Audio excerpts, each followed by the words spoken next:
Ito na po si Sam at si Left. Let's go down. Up, up, up, up. Oh. Ah! Gano'ng kagaling? Wow! Okay. Performer number 1. Unang araw pa ng The Will to Win. Kamusta kayo? Anong pangalan mo?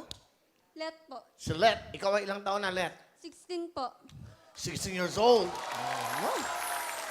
Nag-aaral ka ba, Let? Opo. Saan? San Josef National High School po sa Cabanatuan. Oh. Okay. Okay. At ikaw naman ay si Samantha po. Samantha. Ilang taon si Samantha? 15 po. 15 years old. Mga bata, ha? Kita yun, nabibigyan ng lahat ng pagkakataong kahit sa sulok ng Pilipinas. Ngayon, matagal na ba kayo magkasama?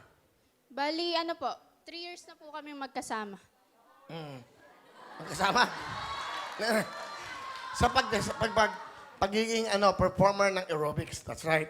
So, sino may tatay na trainer? Ako po. So, paano kayo nainganyo? Si daddy po kasi, daddy po siyang sa gymnastic din po. Kaya po, ayun po, Ah, naturuan niya po kami.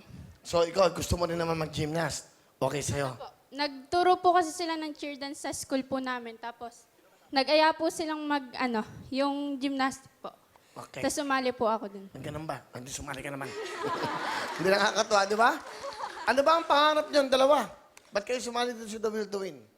Ano po, gusto po naming mapakita po yung talent namin at saka po, baka po kasi may makadiscover po sa amin sa mga international po competition. That's right. Ikaw din ba? Ganun din ba? Ano bang pananaw niyo? Eto ngayon, first time kayong first na nag-perform dito sa The Will to Win. Ano naramdaman niyo? Kinakabahan ba kayo? Medyo kinakabahan po pero excited po. Palakpakan natin po, of course. First performer natin, this long, Sam and Let. Thank you very much from Cabanatuan.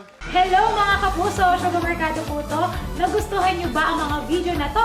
Marami pa kami inihanda para sa inyo. Mag-subscribe lang sa official YouTube channel ng Wowowin. Don't forget to hit the bell button para lagi kayong updated!